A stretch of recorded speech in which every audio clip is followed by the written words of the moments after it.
I really didn't like myself very much. Just because you switch from one coping mechanism to another doesn't make you a changed person. Our brain is always trying to protect us, and our ego will try to protect us. So, when we don't address something, our emotions, how we feel about ourselves, our beliefs, even sometimes beliefs that don't belong to us, beliefs that we've picked up from our childhood, generational trauma that we've taken on, the more you shine the light on it, the less self sabotage will come in other areas of your life. Come back to take the weight out of weight loss. Today, I'm going to be joined by a lovely friend and an expert in what she does. She is a brain trainer. Now, you must be thinking, Natasha, in Take the Weight Out of Weight Loss and Emotional Eating, why are we focusing on the brain? Because it matters. If you know, I've said it before and I'll say it again, the way we do one thing is the way we do everything. So, we're going to be talking a lot about some hot topics today on why you feel stuck, the things that go through us when we know what we need to do but can't really do it. So Noona Nafousi is going to be taking us through all of that today. Thank you, Nuna, for Thank you joining so me. much. Thank you so much for having me. I'm so excited to be It's here and my honored. absolute pleasure. And I have been I follow you, I watch your work, I read your captioning, and I can resonate with it every day. But I think people bypass these things on a daily basis. And I want to get right into it, and understand something. Like, let's start with self-sabotage. Oh, right over there. It's such a hot topic. People say, "Oh, I'm self-sabotaging myself." So if you can just give us what it is, why people do it. Why do you think people continue to do it even if they know better? Yeah, I love this topic. Self sabotage for me is when we know what we're meant to do and we don't do it. And so, what I have found with self sabotage is that there are times when we will not address one part of us. So, for me, I could not address when I had children. I put on quite a lot of weight. I had two children in 2 years, and I could not address the fact that I was really unhappy with my weight. I couldn't address it. I didn't want to address it. So that showed up in other areas where I was over drinking when I was drinking on the weekends, binge drinking. My confidence went really low. I was not, I had zero boundaries at work. I was allowing my boss to speak to me really rudely. And so I was really self sabotaging my career, self sabotaging my health. I wasn't present with the kids, not because of that, but because I wasn't addressing another side. And this is what happens with our brain. Our brain is always trying to protect us, and our ego will try to protect us. So when we don't address something, our emotions, how we feel about ourselves, our beliefs, even sometimes beliefs that don't belong to us, beliefs that we've picked up from our childhood, generational trauma that we've taken on. Essentially, let's call them our shadows and a lot of people fight away from them. They think that shadows is something to be scared of. Really, the way I deal with shadows is to embrace them because they have tried to protect you. And the more you shine the light on it, the less self sabotage will come in other areas of your life. Yeah, I mean, that's such a great way to put it. I know, and when you've done the work yourself, you know how the relief you feel and how much better your life is on the other side. But in the beginning, it's scary. It's so scary because you don't want to face your fears. You don't want to expose that part of your life.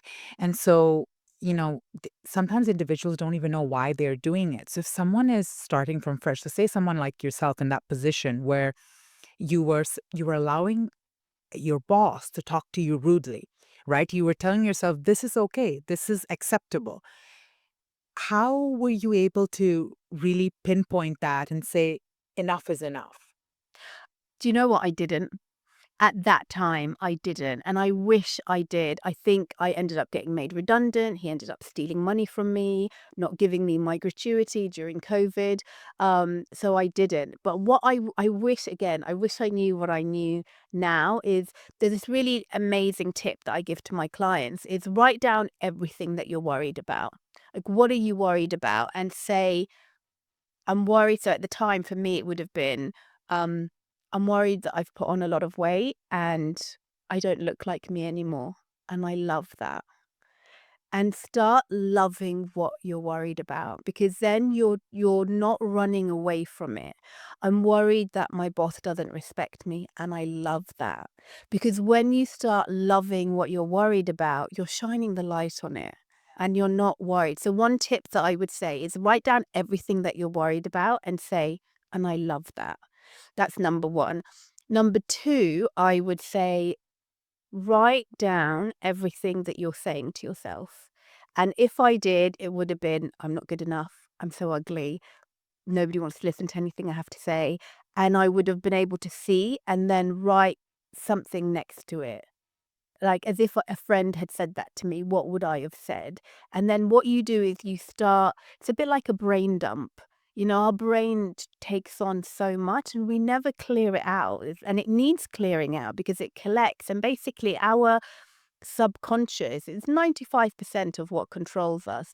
And that 5% that we do have control over, most of us are feeding it rubbish Yeah, absolutely. most of the time.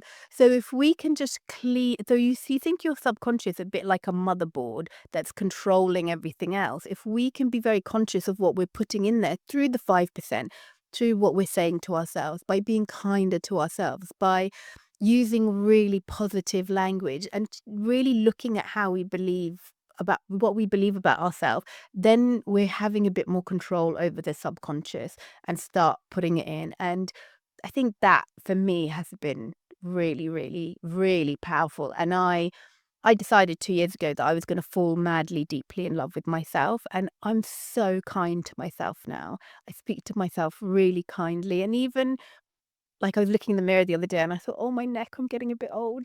And I just thought, "Oh my god, no, we don't say that." Like, we just don't do that anymore. It's, like, become my new normal. And the funny thing is, and I don't know if you've noticed this, is that the kinder I've been to myself, the more I've noticed kindness from other people towards me. Absolutely. I'm not rejecting it. Absolutely. You attract it, right? You're putting it out in the universe and you attract it. And I love that. There's so much beauty in what you said there. Because people often think when we talk about self sabotage or things of that sort that will automatically change. If I know better, I'll do better. But there's a process, isn't it? Even you, after knowing that, you still stood in the mirror. You still said, look at my neck. I'm going so old. But it's not that you did not say it, you corrected yourself. And so sometimes I see people going down this spiral. They'll say it or they'll think it and be like, "Oh, I'm still the old person. I haven't changed." Have you noticed that as I well? have really noticed that. And I think for me, there's just one thing that one of my coaches said to me, which taught me is that I'm just not available for that anymore.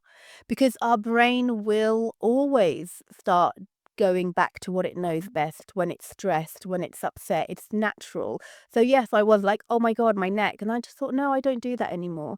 And it is course correcting, and you can correct it quite early on. And I think when you create a relationship with yourself where you're really kind and gentle with yourself, yeah, there are times where my brain will want to go there and I'll just bring it back. It's just about, and it's like something I heard from a parenting coach, which I think is similar to for what we do to ourselves, is it's not, say, for example, you lose your temper to your partner or to your child. It's not what you said, it's the repair. How do you repair it? And I think that's for ourselves as well. It's not necessarily what we say, but how do we repair that relationship with ourselves, which I think that is where the gold lies. Absolutely. And that's so key. That is so key. I want to go back to something that you said, with the weight gain and then the binge drinking, because I could relate to that a lot. I often tell people when I stopped eating, I started drinking. And I noticed that in around the period of 2020 as well, and I lost my job, very similar. My drinking had gone through the roof, and and I rarely drink nowadays because I just don't feel like I'm the best that I can be. But it's like almost of switching one coping mechanism to the other. So I would tell myself, hey, at least I'm not binge eating, right? At least it's not back to that. But I could see these small periods. It wouldn't happen every day, maybe every other week, but I could notice that happening. And so what are we trying to do there? I mean, I know it's a form of numbing out, but as an individual who's self-sabotaging, relying on these outside sources, whether it be food, alcohol, what are we, I guess, running away from? I think for me and what I see with other people, it is numbing, definitely numbing. I felt so awful about myself, about there was a lot of stress. I had 2 young kids. I was at the time the main breadwinner. My husband was just starting his career. I'd completely lost my identity. I felt so awful that the drink just, I'd have a drink on a Friday afternoon, or, when I'd put the kids to bed, and it was just the numbing. And then suddenly it's like 1 wasn't enough, and then 2, and then when COVID happened, that obviously you've got the stress of the children at home and all of that, and then losing my job. I think but it was really numbing, and actually alcohol is quite grounding. It kind of pulls you down. You feel quite heavy, don't you? So from a I don't know, energetic, I don't know, whatever it is, point of view, it does pull you down. And the same with food when you're really full, it pulls you down as well. You're very heavy. And I think when you don't have control over your emotions or how you feel, that grounding can feel quite nice until it goes the other way. Yeah, absolutely. I mean, I say this, I said, having food as comfort or having a glass of wine because it feels good, you've come home from work, is not bad. But the minute it starts getting out of control, when the minute one's not enough, a bottle's not enough, a meal is not enough, that's when you need to start taking action. And, bringing it back to, so I work with tons of very, very successful women who are amazing at what they do in their corporate environment, right? Or at their corporate jobs. But yet sometimes this weight specifically is a factor that they can't wrap their head around. And I notice this trend again and again and again, and it keeps coming up. And what do you think's happening for that individual as a woman, successful?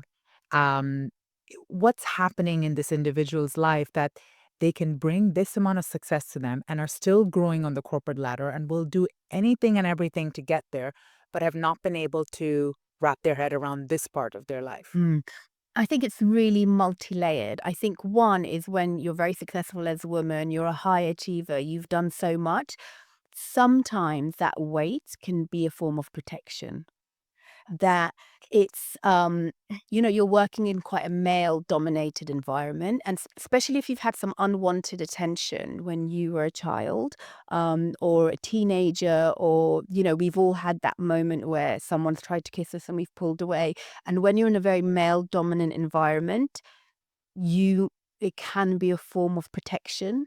Then you're uncomfortable with your sexiness, with your attractiveness, um, that you hold that weight. So that could be one. That was definitely for me after I had children. Um, the other thing I think is that there is a form of you've done it in the corporate world. You're earning all this money, but your self-worth doesn't match your salary package. So how else can I deal with this success and have my self-worth match where I'm at? Because the money is too much. I'm earning a lot of money, but I don't feel as worthy. Imposter syndrome. I know I can carry a bit more weight. So it's definitely a form of protection of our self-worth, protection of attraction. Um, and then the other thing is sometimes it can be you're so in control at work that you just don't want to be in control somewhere else. And the other thing is the emotions.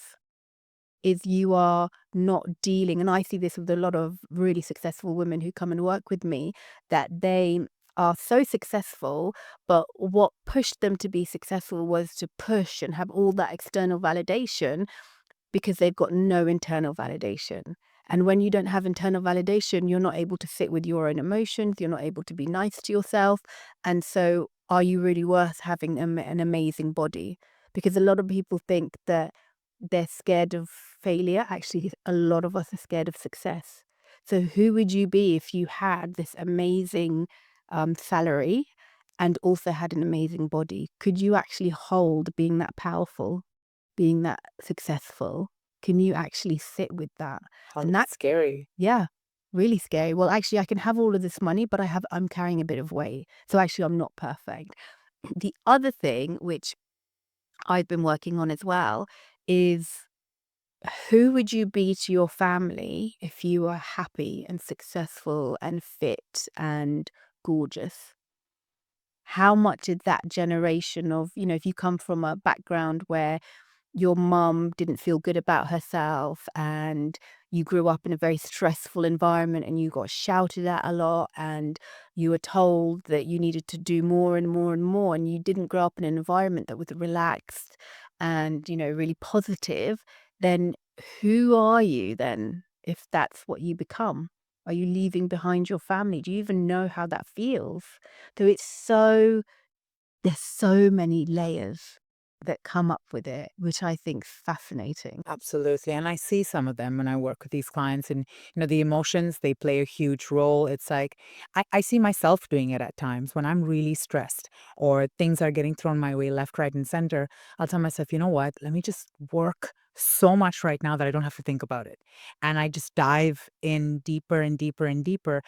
But the awareness is there. So I catch myself doing it. But I can now see as you're explaining it how easy it'd be for someone to say, yeah, I don't have to think that I'm alone, or I don't have to think that I have no one to go home to, or I don't have to think that this guy didn't call me back, or I don't have to think that, oh, I can just dive myself deeper into work and then that's rewarding me. I can see how that kind of plays out. The part that I really want you to elaborate on, which I found really interesting, was the pay and not matching their self worth. Because I've seen that come up recently with a very good friend of mine. And it was so interesting to see how she was responding. Bless her, she's an amazing person, but came from a very humble background. No one in her family has made or has been as successful as she is. But the way it's processing for her is not going very well. I mean, luckily she's has an amazing coach that's guiding her through it, but what's the disconnect that's happening there for an individual, specifically women? Yeah, so if you haven't got high self-worth, and we're not taught how to have self-worth as women, men see money as status. So when they earn money, they do tend to feel better about themselves because they're providers and it means that they can look after their family. So it does actually increase their self-worth. It doesn't for women. When women earn more money, it can really bring up so much, am I worthy? So that can come up. Um, Guilt, but my family had to work so hard and having it too easy. And the self-worth as well. So what it is that if we don't have strong self-worth, and this goes back to our internal validation, we don't feel good about ourselves, that money suddenly starts to become a threat to our own identity. So we can have the money, but can we also be really attractive? We can have the money, but there has to be a give. And this is what I was talking about in the beginning for the shadow and then sabotage. It will come up in other areas that are completely unrelated. And this is where you can really sit and start thinking like, how am I actually feeling about myself? Well, I feel stressed most of the day. And then you can do exercises like just listening to yourself, like, where do I feel the stress in my body? It's this, just breathing into it. That will increase your self worth because you're just listening to yourself. Or say, I'm really worried I might earn all this money and lose it. And then you can go back to that exercise that I said, like, I'm really worried that I might earn all this money and lose it. And I love that about myself. But we're just not taught how to manage our emotions, how to manage our self-worth. And so then suddenly there's a mismatch, and where we lack in one place, it will shine light on something else. Even though they seem completely unrelated, they're always related. Absolutely. I've definitely experienced that. And what are some of the early signs that someone, you've worked so hard, you've got the promotion, you said, yeah, that's it. Like this is the salary I've always wanted for myself. And now it's starting, right? It's starting to go downhill. You're coming home from work, you're ordering 3, 4 pizzas. Yes, you're making the money. So what are some of the early signs that people can kind of pick out on and say, ooh, this is going downhill for me? One is, can you hold large sums of money in your bank account? because then they're then identity shift. I'm someone who can earn this money, but then we spend it really quickly. So one thing, and I say this because I had that as well when I was in my 30s, is that when I earn a lot of money, I would always pay for everyone when we went out for dinner. There could be a dinner of like 6 or 7 people. Everyone was perfectly capable of paying for themselves and splitting the bill. But I'd say, no, this is on me.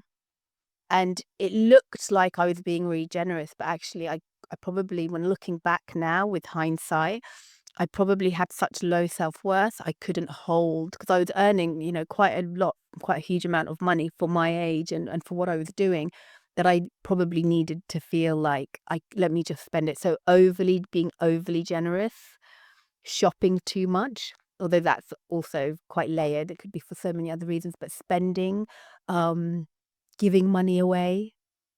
So just physically not being able to handle loads of money in your bank account. Yeah, I can so relate to that.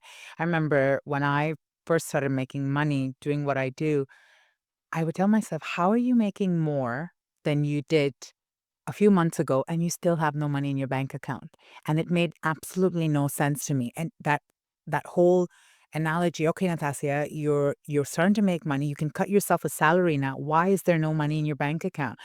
And so I started doing exactly as you suggested. I started tracking my steps and writing things down. I couldn't hold money. I could not. I was so uncomfortable. We go back in time, and I sat with my therapist and we talked about this. We go back in time, and I've come from a very scarce background where school fees wouldn't get paid on time. We wouldn't have. There were times they would take me out of the classroom because my parents didn't pay the school fees on time, or things would happen. We'd have to move because couldn't afford things. So, and I've seen it growing up with my parents as well.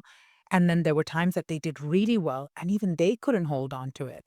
So I didn't wanna be a byproduct of that, and I noticed that I would not be able to and it would be something would come in my head and say, "I need to buy this, and I need to buy it now. It needs to happen now." But yeah, it's crazy how that just comes and takes over. And so much of that as well is having a regulated nervous system around money. And so one of the things that my coach taught me was to really look at imagining money coming into your bank account and adding a zero and seeing like monthly, say for example, it's 10,000. Imagine that you're earning 100,000 a month. And I was like, that's a lot. And so it was just literally just using, somatic work and because it's a physical body reaction and it's just thinking like, can I do 20? Breathing, tapping your chest. I can do 20. I can do 20. Can I do 25? Yep, I can do that. And then you notice that the more you can sit with money, the more you attract because you subconsciously, I don't know if you notice this with work, but you subconsciously don't get back to someone or don't raise your prices or somebody doesn't pay and don't chase them straight away. You wait. You do all of these things as an entrepreneur and then it is just the physical sensation of being able to sit with money and hold it. Oh my god, I can relate in so many this is gonna sound so self-sabotaging, but I have to share it. I would go through periods where I'd have an amazing discovery call with someone. They would have signed up on the spot, and I'd tell them, I'll send you the proposal and everything in 24 hours, and I wouldn't. I would not. I, I would physically be sitting on my couch, the template's ready, and I would not send it. And thoughts would go in my head, Natasha, why are you doing this? You could really do with that money. You could really help this person out, you know? Like, why are you doing this? I couldn't. I was frozen. And it's to think about that now, it's actually very scary, but I'm sure that people listening, they must feel that way. They must know what's better to do, but not able to do it either from trauma in the past, money trauma in the past, or things of that sort. And so, And sorry to interrupt. The interesting thing is you're an entrepreneur, right? So you're doing that for yourself. But when you're working for a business and for your clients who come to you who are getting that monthly, don't have the option not, so it's coming in. So then the self-sabotage shows up in different ways and just take it. Like literally it's like money's like water through your hands. So there it's so fascinating. And it is all our body, all our emotions, and all to do with our thoughts. It's just incredible. And so when this person goes up, because I'm so I really, we are surrounded by some successful women, right? And especially in Dubai, there's tons of us here, but yet you see the ones that know how to invest, know how to save, and then you see the ones that either spend frivolously, not don't know where to do. And I can relate to either or because I've been on both ends of the spectrum. How would this individual be able to seek help or understand that something's wrong with me, especially where spending is glorified here. Buying a new bag, buying a new pair of shoes, you can earn it. You have the title, do it. How can that individual then come to terms with, no, I don't think this is going the right way when something of that sort is so glorified so that they can really feel grounded, let's say. Yeah. I think the first thing really is to really check in with themselves. So, for example, now when I spend, I just take a minute. Like, do I really want it? Is this going to bring me joy? Why am I doing this? So, for example, when I was paying for everyone, I wouldn't even think, it was so instinctive. I'll just do it. That normally comes from a place of lack. Whereas now, if I say, for example, if I want to do something like that, I'll really sit back and think, why am I doing it? Am I doing it because I want to, or am I doing it? So it's really getting so truthfully honest with yourself. And this is one of the hardest things to do, is to be honest with yourself, because most of the time the truth is so scary, and it's more scary than the self-sabotaging behavior. Because the truth is, back me then was, I really didn't like myself very much. That's a really scary truth when you admit that to yourself, because so what do I do now? And so I think just baby steps. But how do you feel when you spend money as well? Because sometimes what I do is I spend, say, I'd pay for this meal, which, using that as an example now, we're running with it. I'd pay for the meal, and afterwards, straight afterward, I think, why did I do that? Like, the bill would come and it would be like £250, and I'd pay it, and then afterwards I'd think, why did I do that? Straight away. So you could start keeping a journal. How do you feel after each payment you're making? And that could be a sign. But I do think all of this goes back to check. Your body knows more than your own brain. And so if you can tap into how your body feels when you're spending it, your body will be able to tell. So do a body check before. Like, does this feel good, or is it coming from my mind? If the spending's coming from your head, it's coming from ego. If it's coming from a full, like, oh my God, this is going to feel so good when I do it, then it's more of a soul nourishing spending, which always feels so much better.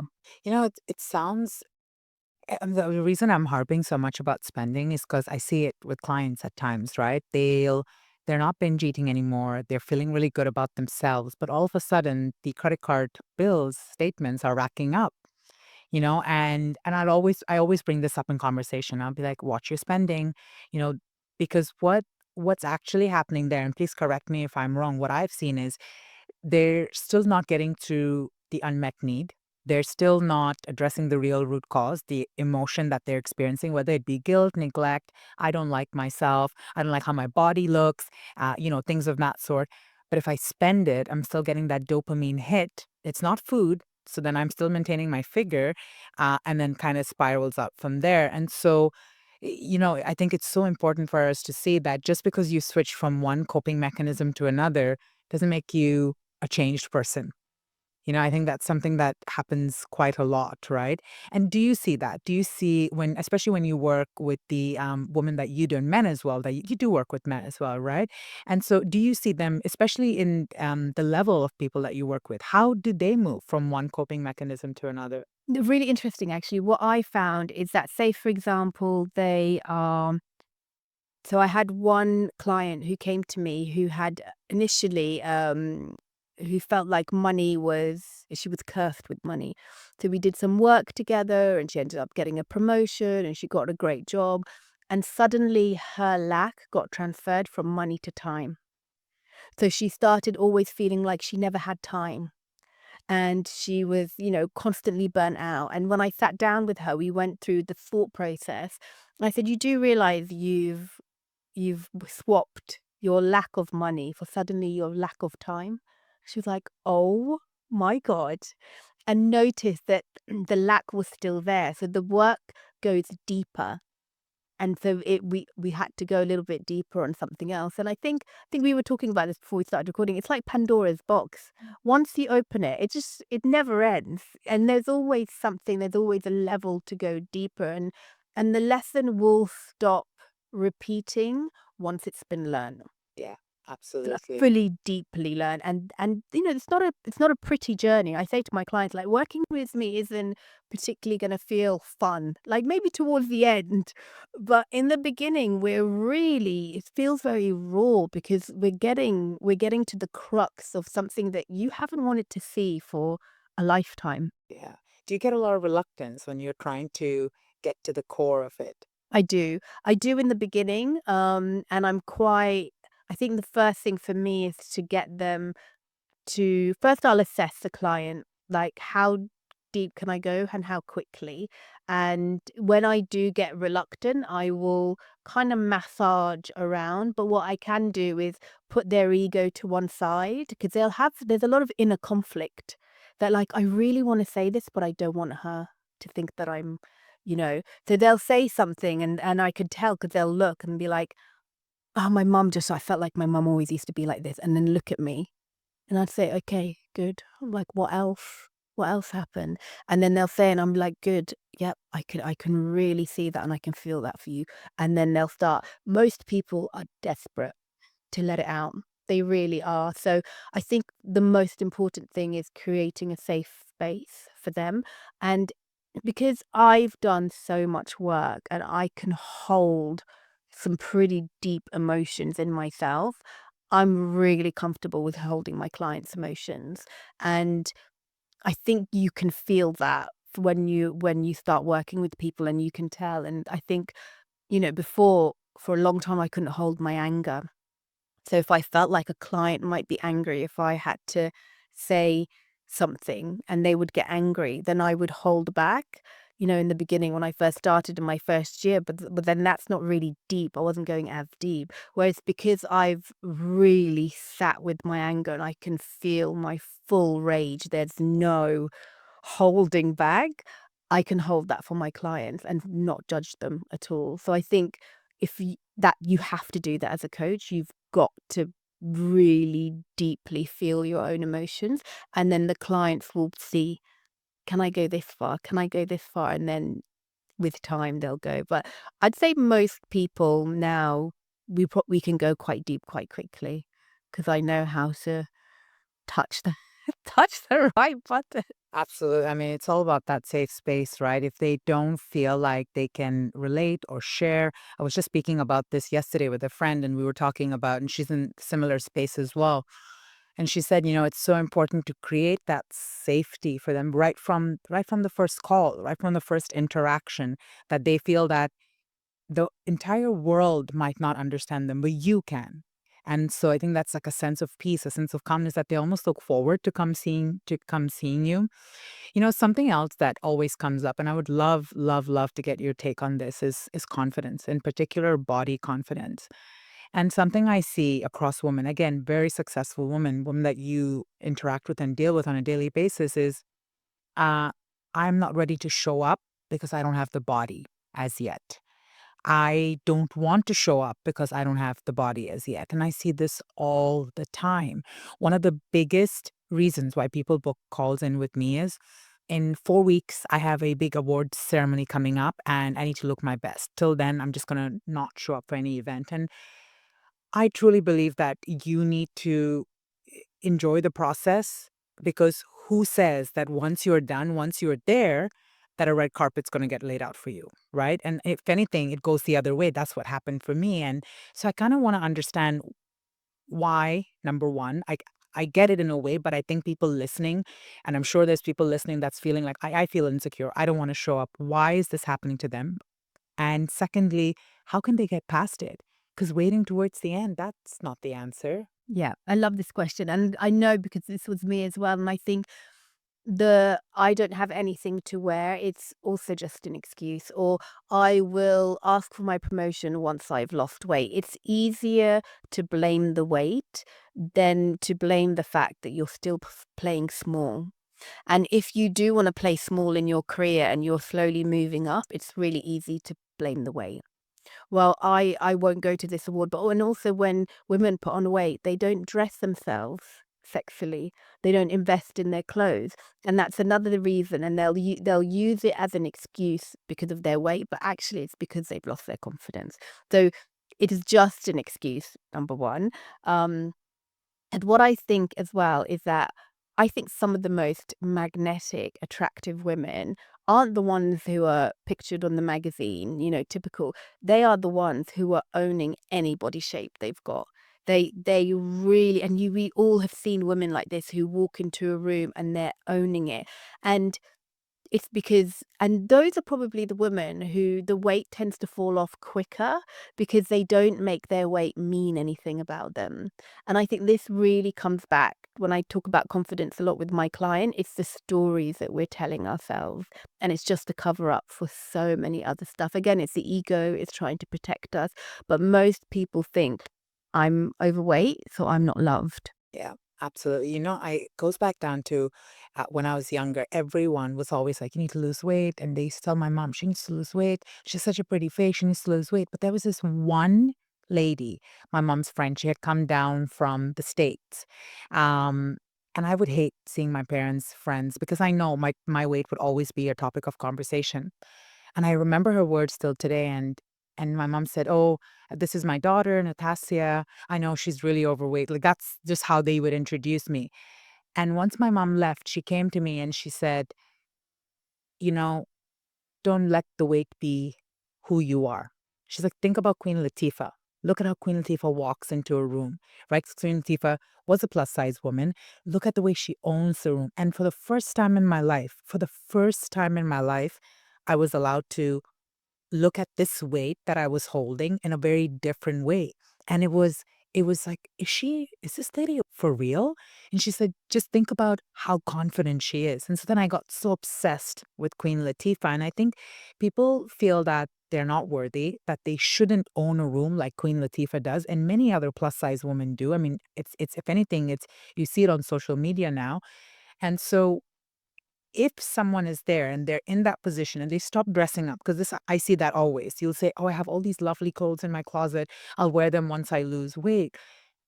How can they make that switch? Where do they start? Because yes, you will lose weight. Yes, you can get there. It's a journey. You've been on it. I've been on it. But why are you penalizing yourself now? And so where does that individual pick up with her self-confidence? Where does she start with her body confidence? I think it has to start with the mind. How you speak to yourself, because even if you, and you see this so often where people will lose weight and they'll put the weight back on because their identity hasn't caught up with who they are. So you have to work on the brain from day one of your thoughts, how you speak to yourself, because only then will then your identity change as your body changes. Otherwise, it's the same brain. It's just you've sewn up your mouth or whatever however you decided to lose weight, and then suddenly it will come back on because you haven't updated the hard drive that is running the show. So it has to be your mind. Um, Also, can I just say that woman, when you tell your story, I just got goosebumps. Yeah, That was what an I amazing know. woman. She really saw you, huh? Absolutely. It's there's very few instances that I remember from my childhood. They're coming back now, but I deleted a lot of it, and that's one that came up very recently. And I just remember the way she looked at me, and I had never looked at the world in those eyes before. I never got the chance to because everyone's like, "Well, you can't live in this world if you look the way that you do." And when someone comes and gives you that light and you're like, wow, I actually can be confident, it was if it wasn't for her, I would have never thought I can own this in some shape or form. And you know what she did as well? She allowed you to think of your weight differently. Absolutely. She planted the seed that Absolutely. you can, and you ran with it, and I think that's really powerful. Yeah, absolutely. It was so mesmerizing for me. It was in that moment I felt so seen. I felt so seen for the first time in a very, very long time. As I said, I just hate it. It was not a topic of conversation. And so when I speak to clients, it's her that I try to create that feeling of that, you are so good the way you are right now. You are amazing the way you are right now. And it's so hard to believe because when you wake up in the morning, you look at yourself in the mirror and you're like, no, I'm disgusting. I hide away from the mirror, right? And so, and I'm with you, it's with the mind. It's absolutely so you start saying good things to yourself. What about showing up? How can they start showing up? What do they say to themselves so that they can progress just a little bit forward, even if they are working on weight loss? Yeah, I would. For me, it was starting to learn. The first thing I would do, and if someone was a client coming to me, I'd say write themselves a love story, a love letter. I love that. Like, how often have we, and especially people who've got low self confidence, who are struggling with their weight, write yourself a love letter. Write yourself one from love and one from fear. And then you will be able to know, and you can write it, say, in 5 years' time. Like, that gives you enough time to pretend that you do. And then the fear is what happens if nothing changes and it all stays the same in 5 years' time. And then suddenly what happens is you start to recognize the voices in your head. Is that a voice from fear or is that a voice from love? And then you get a choice because most of the time we don't even know what the voice is in our head. So that would be my first tip. Second, I think to build your confidence and to feel better about yourself, most of the time we have lost our confidence because we've lost trust with ourselves. And so, say, for example, if I asked you to lend me some money and I never paid you back, and then I came back and asked you to lend me more money, highly unlikely you would lend me more money because you wouldn't trust me anymore. We become our own worst lenders because we say that we're going to do something and we don't. We say that, today I'm going to do this and we don't. So we are constantly, especially if we're people pleasers, we'll please everyone else and then scrap our plans. So then people think like, oh, self-love, have a bath. I'm like, self-love, do what you say you're going to do. Honor your word to yourself. And once you've created more of a trust relationship with yourself, that's where confidence comes in. And the other thing I would say is like, dress well. Yeah. Yeah. I'm so glad you said that. You don't have to wear Oh, cool. you don't have to wear really baggy clothes. Most people, and me included when I was, really overweight, I could still dress well. I could still put on, nice makeup and you still look and you feel different when you wear some nice clothes. So just invest in a capsule wardrobe, clear out anything that you don't feel. Now I have a rule. If I don't feel like a CEO in it, I'm not wearing it. Even my pajamas. I had my brother-in-law stay in the other day, and he's like, your pajama game is strong. I was like, I'm really honoring this promise that I made. Like, I want to feel good even when I'm going to bed. Yeah, I hear you. I It's hear such an you. important thing. But see, and I'm so happy you said that because why? Why do you have to show up in these monotone colors every single day or not show up in any, just a gray suit or two or three pants because I'm not worthy? And that goes back to exactly what you said, your self-worth. The whole trust element, I see that all the time. And I actually say the exact same thing to my clients. I tell them every time you say you're going to start a diet on Monday and you don't do it, and you say, I'll start again next week, you lose a little bit of trust with yourselves. And so, it's about really building that trust. And I'm so glad you said self love is not taking a bath and hugging yourself. It's about doing what you say you're going to do, which is so, so important. And I think this is where it gets misconstrued in social media, where yes, it's about loving yourself, but that is the best form of self-love, respecting yourself, saying what you're going to do. And it's, but God, I could go on and on on that topic forever.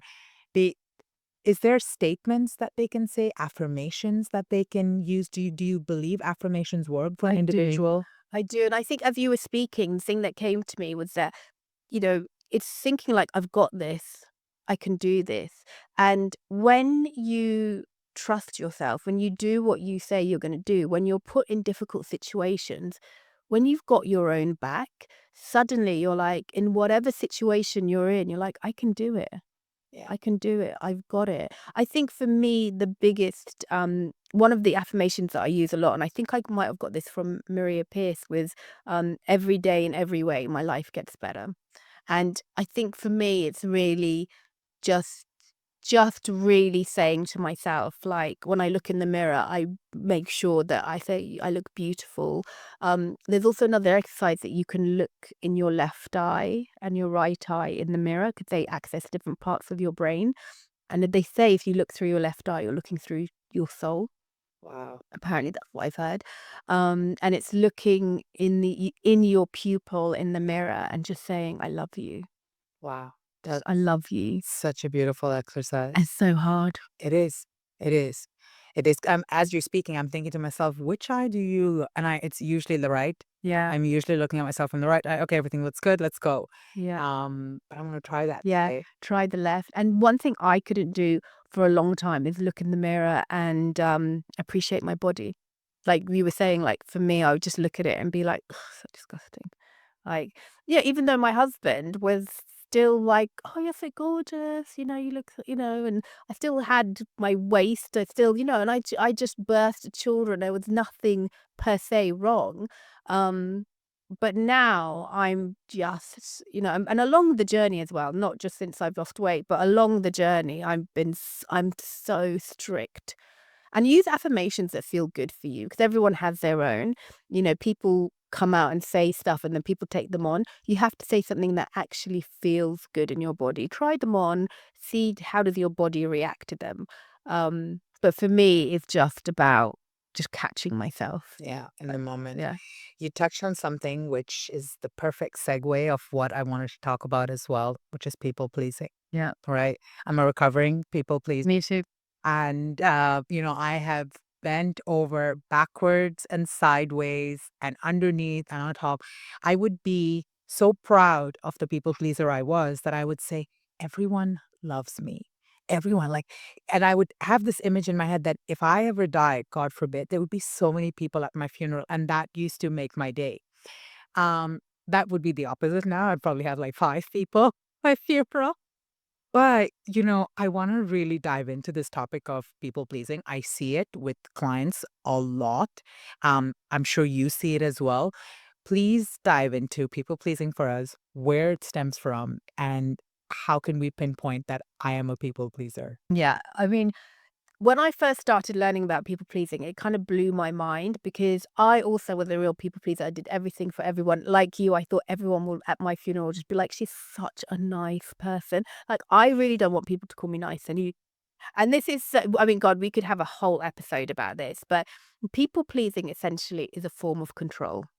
Which when I found that out, I just thought I rejected that, and it really made me quite angry. I was really triggered by that. I was like, "What do you mean? I'm actually being nice?" But what it is that I have such a low opinion of myself, so I am gonna control or try and control your opinion of me by doing everything for you so you can say that I'm really nice. And it blew my mind. And then also what I found out is that when you're a people pleaser, your self-worth is low. Goes back to your self-worth. So you will constantly do things for other people for them to say, again, control their opinion of you.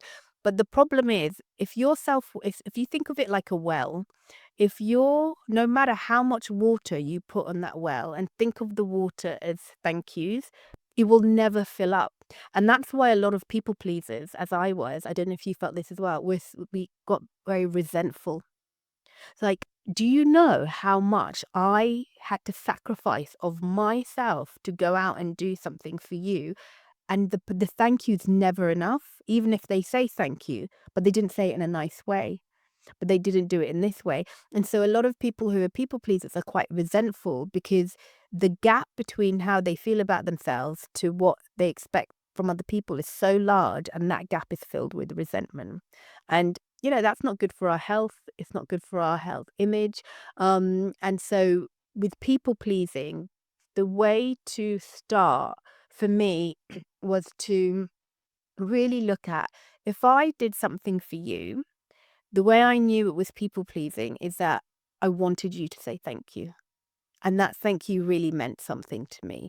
Now, if I do something for someone, I don't expect a thank you because I genuinely, from the bottom of my heart, want to do it. So, you know, if I'm looking for anything, I know it's coming from people pleasing, I won't do it. That's first, is just identifying it, because then you've got the whole another difficulty of actually saying no and the guilt. And that's really difficult. But first, just be aware. But yeah, then you get the guilt and the Yeah, that I mean, and I think that's something, I want to touch base on because people pleasing comes up. I tell people, and for me initially, I went the complete opposite. I went from people pleasing to waking up one day and say, I've had enough. And so then no became my favorite word. No, no, no. And that wasn't very healthy either because I'd said a few more no's than I should have. And it's so ridiculous to the worst. Tassie, do you want to come to grocery store? No. They're like, but you need groceries. No, I'm not doing it. And it'd be something of that sort. But it, I feel like now I have a healthy balance. So if someone's starting out, they're listening to this and they're like, oh my God, that is me. I say yes to everyone.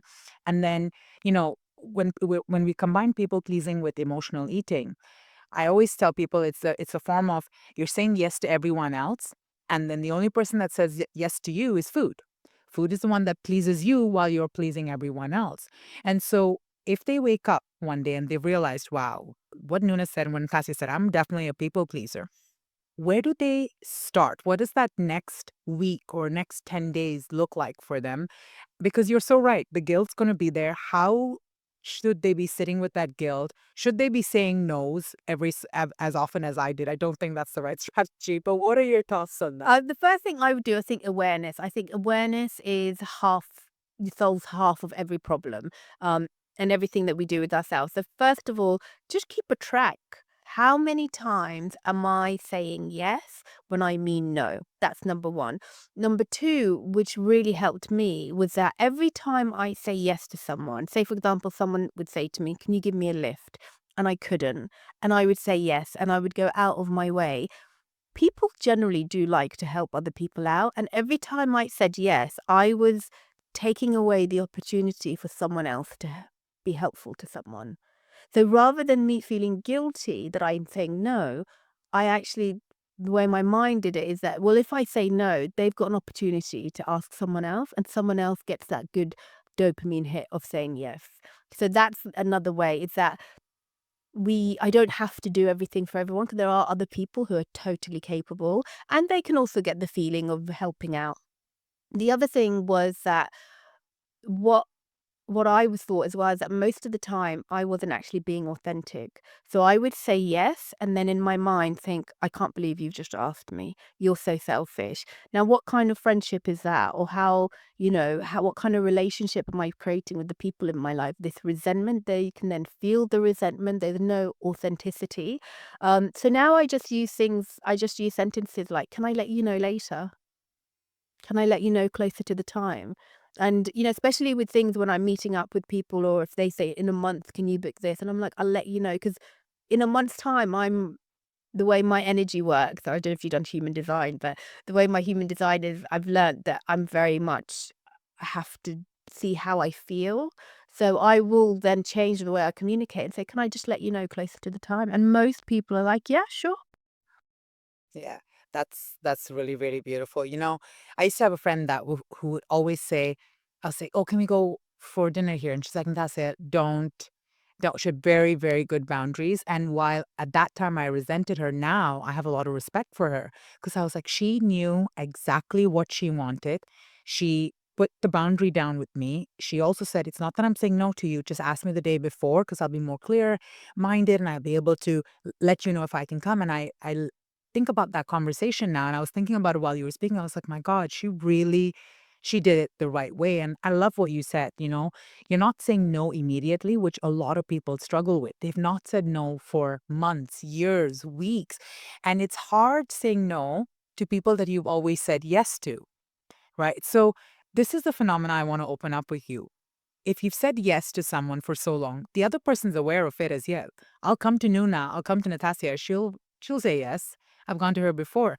So now how do we start now we realize it, we're aware of it, and we want to say no to this person because we understand that this person is a taker. As we know, as takers, they'll never stop. How do we start changing the dynamics there a little bit? Yeah, I think it's changing the language, like you said, it's about using gentler language, like, "Oh, I'm so sorry, I ca" and especially with people pleasers, I'm not one of these people who I don't tend to speak harshly. I'm just not. I'm quite kind in my communication. And so I would still be like, I'm so sorry, I can't. You know, is there a way that you can find something else? And if they come back quite strong, then I might respond more strongly. But my initial is always in a kind and gentle way. But the other thing that I have noticed is the people who will fight you putting your boundaries up the most are the people who used you. Yeah, can you say that again, please? Because I think that is so, so Yeah. crucial. To the people who will have the biggest issue with you, not being a people pleaser anymore are the people who got the most out of you being a people pleaser. And those are really people that you do not want in your life. So you will lose people, but you'll lose the right people. You'll lose the people who were really taking advantage of you, who are using you, who would not even like, I used to have people who would say to other people, "Oh, why didn't you ask Nuna? She'll do that." Like, not even for them, for someone else. And so suddenly it was like, I wasn't just a people pleaser to this person, it was to their network as well, which is just unbelievable. And there are people who will not like it. And the thing that as well that I will find is that so many of us develop a personality based um on the validation that we get. So I got really validated by people saying that I was nice. And a question that I started asking myself is like, who would I be if that validation meant nothing to me? Like, it really didn't matter to me if people thought if I was nice or not. I actually have turned out to be someone who doesn't want to do everything. And I actually don't wanna say yes all the time. And so really asking yourself that question is, who would I be if I wasn't?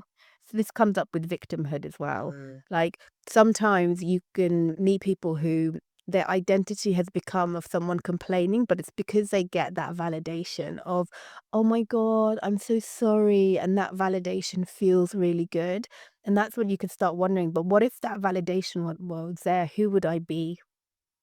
That's quite a powerful question to ask yourself. Absolutely. It's that external validation versus your own internal validation, right? Yeah, that is so, so crucial. Thank you. Thank you so much for sharing that because I know, I know being a people pleaser also, I mean, God, we could go on forever, but also the whole victimhood thing. I've played that role as well Yep, very, very well. I know it well. Yeah, exactly.